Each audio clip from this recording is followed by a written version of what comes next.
Hey everyone, welcome back to the tailgate.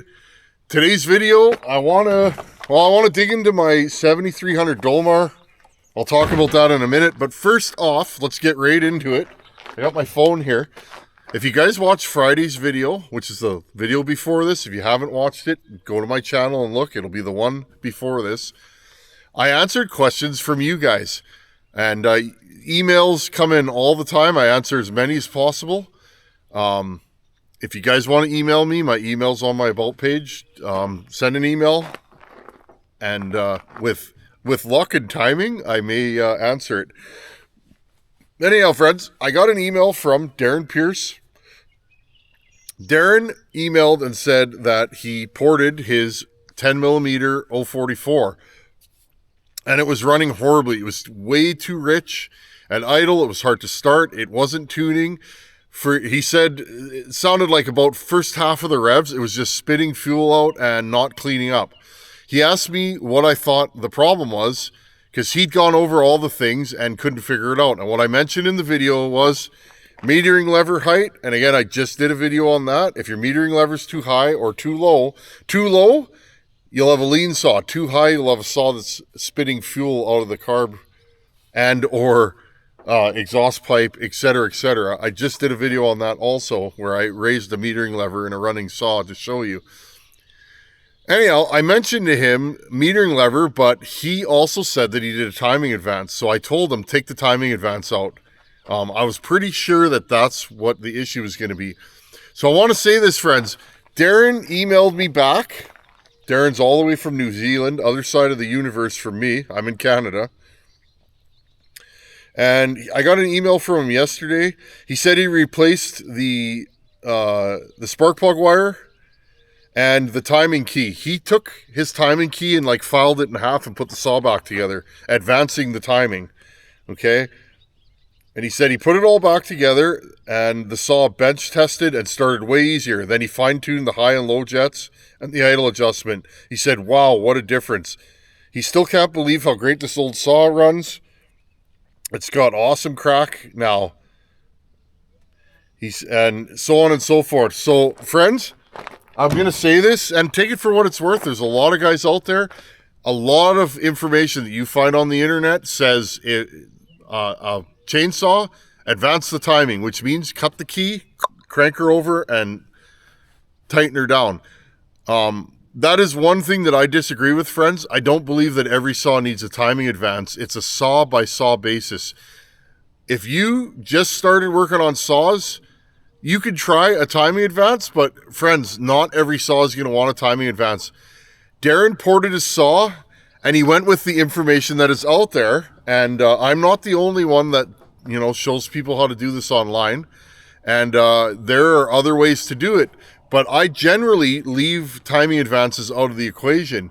And what happened, friends, was Darren thought, well, you poured a saw, you need to do a timing advance, and he advanced the ignition timing. Well, what happened? He overdid it, friends, and the saw didn't run properly, and he had fueling issues and tuning issues. Okay? And so he put it stock, and now the saw runs beautifully. So just remember that, friends. If you are working on saws, don't ever assume anything. Don't assume that you can add a certain amount of timing because the last saw did. Don't assume that you can do a timing advance, because honestly, friends, a lot of saws do not like a timing advance. Most of my ported saws, the timing is stock, especially for work saw. I like my work saws to be as OEM as possible, meaning I don't like doing a lot of machine work. Most of my builds, friends, I lighten the piston, but I don't deck the head, because my idea is that work saw may wear out the piston one day because it'll get thousands of hours on it. I want the owner to be able to take the top end off, my ported top end, scuff her up and put an OEM piston and rings in that and have it run properly. So again, and I usually don't mess with the ignition timing, because if somebody has to take that flywheel off, they might not know what's going on in there and they may assemble it incorrectly.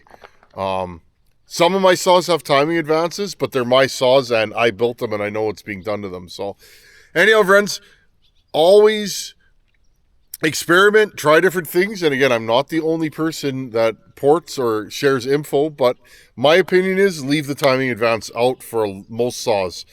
I find it's not necessary a lot of the time. Keep it simple and you'll have a good running saw. Anyhow, friends, let's get to this Dolmar 7300. It leaks like a sieve. This is the leakiest saw I've ever owned and the leakiest saw I've ever seen. I got to figure out why it leaks bar oil. It's fine when I run it. I put bar oil in it. The saw starts and runs. But after it sits on the shelf, this thing absolutely leaks. It'll have a puddle under it by the next day. And all the oil will be gone in 2 days. So I don't like that. It makes a mess of my shelves and my truck. And just, I'm over it, friends. So let's have a look at this saw and see what we can make of it. I don't know if it's going to need parts or maybe there's a seal out of place or something I can glue. I've never worked on one of these. So let's take the wrap bar off and the clutch cover, the clutch and all that. I don't even know what tools I need. So let's dive in together. Okay, here she is. I got an email from a fella asking me. He was way across the world. I think he was in New Zealand, actually, in Darren's neck of the woods. He was asking me if I could do a wrap like this for him. And I lost your email, buddy. I'm pretty sure I don't think I answered it. I can't find it again. But he was asking if I could do like a 372 wrap. Now, friends, this is a 372 wrap. I don't know where to get a Dolmar wrap. This is a 372 wrap bar that I've bent and re-drilled. Okay, it's not the prettiest thing. You guys can see, look, there's a hole here. That's where the stock mount goes for the 72, and here's the Dolmar mount, which I've just put over there. And then I just re-drilled one of the holes worked and one of the holes didn't. This isn't the most difficult project. You gotta take it easy. Now, what I usually do is I usually have 2 or 3 different wrap bars in stock, usually a steel, and I'll usually have like a wrap for a 44. I buy those, the aftermarket ones. In fact, I think this is also an aftermarket wrap. I'll buy them. I usually buy the 576 and the 372. 576 I can pretty much wrap most saws with, and the 372 works good for 266s and that. But anyhow, friends, what I do is I line it up and see how close do I have a bar that fits. Okay, now I am pretty sure that this is a 372 wrap. In fact, I'm positive because I can tell by the top of it. But and this is probably a aftermarket wrap, like the cheapest aftermarket wrap I could find. Okay, but you can do this. It takes a little bit. Okay, and I'm sure I just hacksawed the end off, and I think, yeah, see the bottom here, I had to squeeze it. It works though. It's sturdy. Man, people ask me about that all the time because they know that's not a Dolmar wrap. Okay, what do we got here? Again, I love this saw. It runs so good. It's also a heated handle model, but the heat has never worked since I've had this saw. So I don't know what the deal is with this saw, friends. I've never gotten the heat to work. We might have to dig into that in another video. If this had heated handles for winter use, this ported would probably be my daily. I really like this saw. Okay, there's a washer there. Can you guys see what's going on? There you go. I'm gonna put this on its side so you guys can really see.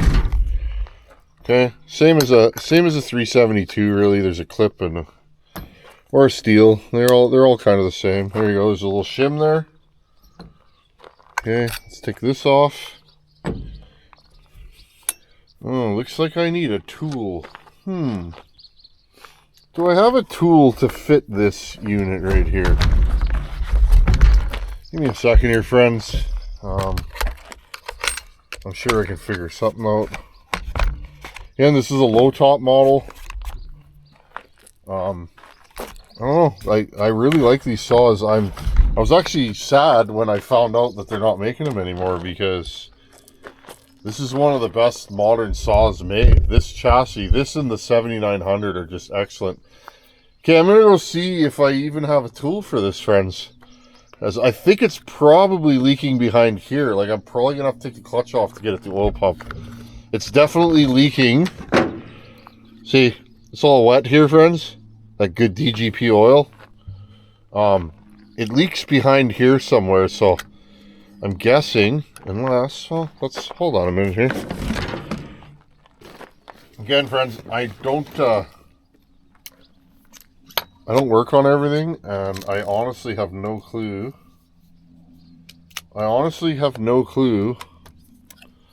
About a lot of these saws. I just work on them, and okay, screw here. Let's take this plate off. So one of the reasons why I haven't ported this saw is it does have some issues.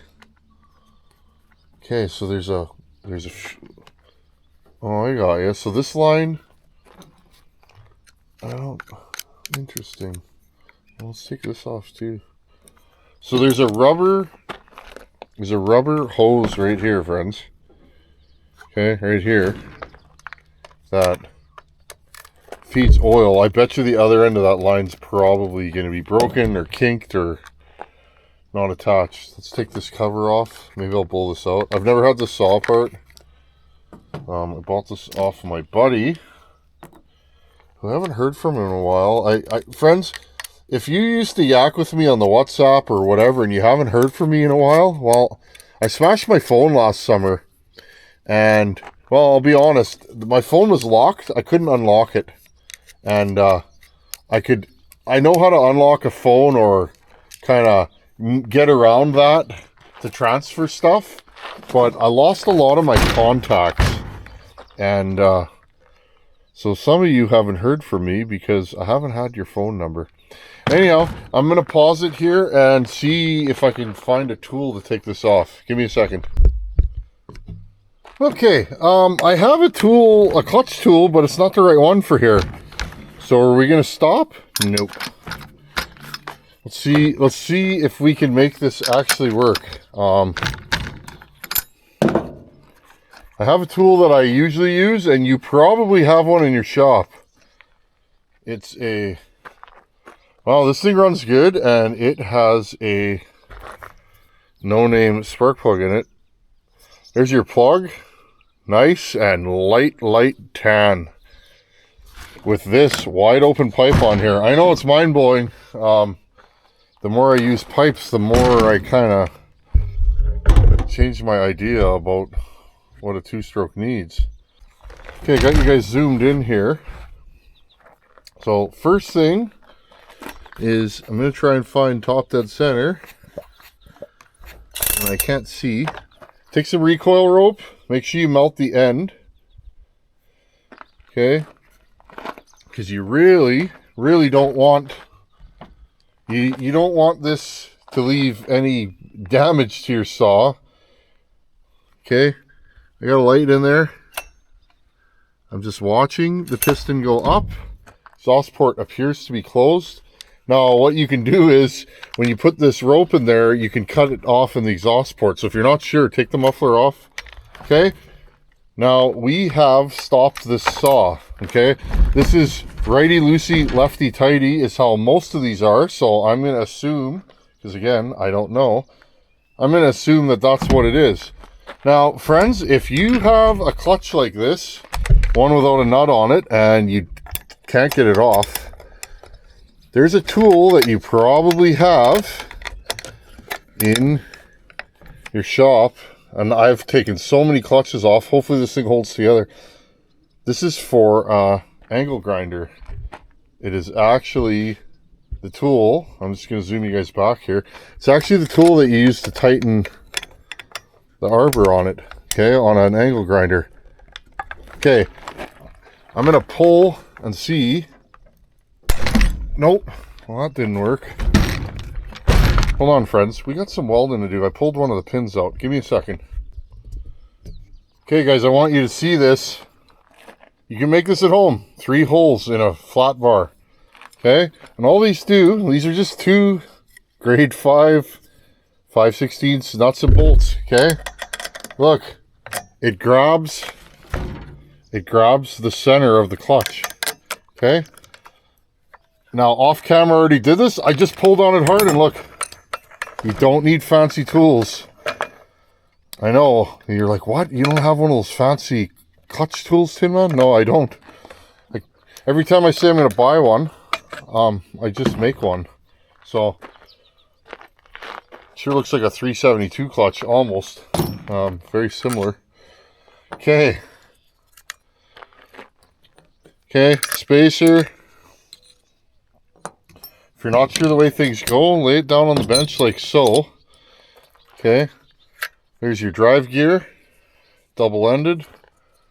Okay, just lay them on top of each other the way they go.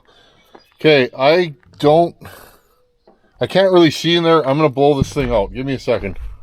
See how dirty it is in there. Okay, and I'm just going to keep going until I find something that I don't like. I can't see the other end of this hose. Okay, I blew this thing out. Bring you guys right in. Okay, so there's a hose here that goes down into there. I see there's a hose that goes into a fitting, and there it is. This fitting is leaking right down in there. Now the question is, can I get this oil pump out without disturbing the brake band right here? Okay, if I gotta pull that band out, I will. I just prefer not to. These have been glued and Loctited in. This saw had a broken case. I've told the story many times, but this saw was for sale a couple hours west of me, and it had a broken case, and the fella wanted, I can't even remember, I think he wanted $300 for this saw, and this saw was basically brand new, but he bracked over it with his truck, so it needed a half a case, I think, and a handle. And anyways, I never even called, said, oh, that's too much money for a run over saw. That's just me. Well, my buddy made a deal for this thing, I guess a few months later after I had looked at it. And, well, yeah, this is coming off. Okay. And, I guess the fella had a lot of the parts to put this thing back together, so it ended up being a good deal. So anyhow, I bought this off of my buddy. He did all the work, and all I had to do was pay him for it, so pretty cool. I'm just going to move this way. Oh, it came off. Okay. That was pretty easy. Okay, so there's a hose going into the bottom of the oil pump. Okay, I'm going to push this hose off as I pull the pump off. There you go. Here's your oil pump. Pretty standard thoroughfare there. Oh, I see. Okay. This fitting goes into this grommet here. Now, from what I can see, friends, it's either leaking here. Okay. This feed line, oh, I see. Well, that's probably not a good... This just sits over here, okay? That's a silly... I don't like that at all. Okay? As this... Here, look. If I go backwards, it sucks it in. So, I don't like that. That's a poor system, actually. Okay, and if you lay this in here, again, this just sits there. And the oil pump just sits against it.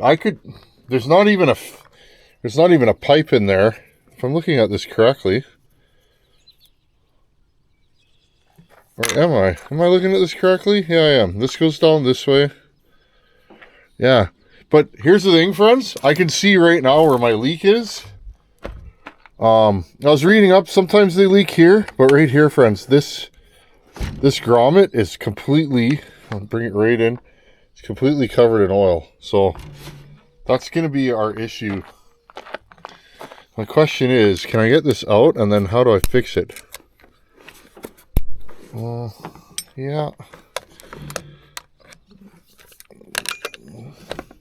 I don't even know if I can get parts. There we go. So I think what's going on, friends, is this oil line, it looks like it's leaking right out of the bottom. Well, okay, I blew the saw all off, and I don't see, none of these lines are hard, none of them are cracked. Okay, this goes into the tank, then this fitting. Okay, this thing's like, it's in there, it's tight. Yeah, everything looks good, the oil pump's good. It seems to be leaking where it comes out of the tank, is what I'm seeing. Again, hard to diagnose because you have to have the pump in there all assembled to find the leak. But what I'm going to do right now is, because again, I know that these leak.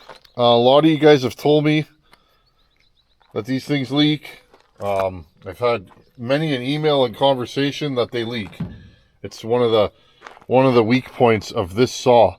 So what I'm going to do here right now, and we won't know if this will be fixed till another day, but I'm guessing this will work. I'm going to take some engine assembly silicone, and first thing I'm going to do is I'm going to put a good healthy layer on this oil line. Okay, the case is clean. I'm going to fish this down into there. I'm going to glue this into the case. So now the oil line is glued into the case. Okay, so there's step one. Step two, I'm going to lay this back down where it goes. I don't like this setup. I don't know why there isn't a nipple or why this isn't a metal line, but that's what they did. Again, I can only guess, and I'm just some guy on my tailgate, and I'm sure the engineers that designed this were smarter than me, or they had weight or cost parameters that they had to hit. Okay, I'm going to take some more of this, and I'm going to go around this nipple, okay, without gluing it shut. That's the idea anyways. It doesn't appear that I'm going to be able to do that. Okay, so we got it in there. And now we have this line that goes here. Okay, and now I'm going to put some glue on this line, and I'm going to shove it into that grommet that we just glued in. Okay, let's just put a little bit more of this on here. I've done this before with other saws. It usually works. If it doesn't, then we'll have to investigate further. But again, I won't know until I leave this for an evening or so. Okay, I'm going to push this down into that grommet. It fits fairly tight. So again, I'm not sure why that's leaking. Now, I'm going to take this, and I'm going to take a little bit more on my finger, and I'm going to try my best to just put a little bit. And that appears that it's still got oil on it, so take my brake clean, rub it off. It's not sticking to there. Okay, and I'll dry it off. Let's try this again. Okay, I'm going to put a little bit of this, there you go, on that fitting. Okay. Now, I'm going to take this. This fitting is, oh, I see what we got here. Oh, good job, Tin Man. I just stuck my finger in that fresh glue I put on there. Okay, and everything appears to be on the right angle. Okay, I'm going to push this into that bottom line. Okay, and then that goes against the hose. Okay, that piece down there just sits against the hose. Now we got two bolts. This one and this one. Now here's the key, friends. I'm going to leave this saw on its side for a whole evening. Okay, till at least tomorrow, and I'm going to let this stuff set up. This should not only glue it together, but it'll also stick in there and fill any gaps. If there's a gap and that's what's causing the leak, this should get rid of it. Again, we'll reef this down. Now when you snug this bolt down, it pushes the oil pump tight against that one line, the green line. I don't really like that design. To me, that's grounds for a leak. Okay, so now what we have here is all these fittings are glued in. Okay, let's reassemble this just so that if you have one that's apart, you're not sure how it goes together. Okay, and there is a washer, a shim on the crankshaft that sits below this oil pump. Okay, now we got this. There's this washer right here. Okay. And then these two tabs get caught by these two wings on the clutch. I'm going to clean this clutch up a bit. It's a little dirty. I've run this saw quite a bit. It's a good saw. And it's one of my favorites for a stock saw. Now, yeah, it's piped. And piping a saw definitely helps if you get the right pipe on there. This saw runs better than it did stock. Okay, now I'm just going to take this. Tighten it all the way down. I have the spark plug back in here. Now you might be asking yourself, why would I put the spark plug back in? Because I'm going to put the chain brake on and start this saw tomorrow. Okay? When I reassemble this saw, I'm going to put the chain brake on and I'm going to leave it like that so that when I pull it over, I know the chain brake's on. And I'll maybe, if I'm lucky, I'll remember why I did that. Okay, and the idea is I don't want the oil. There's still going to be residual oil in this tank no matter what I do unless I completely clean it out. And to me, why do that? Okay, why do that if we can just remember? Okay, and this goes this way, so we got to put this in here. Trying to do this as easy as possible. How did I get this off? Oh yeah, I bent this down here like that, and then I turned it around, didn't I? See if we can put it back together that way. I can pull this thing all apart, but I really don't want to because that seems like a lot of effort. I'm not against effort, but you know, if you can do something, there you go. If you can do something a little easier, why not? Okay, that goes there. And then there's a little screw right here. This saw is really, really easy to work on, I will say. I've never had to though. This is the first time I've ever put a wrench on this saw. It just runs and runs and runs. But like I said, my big complaint about this saw is it leaks oil like bad all the time.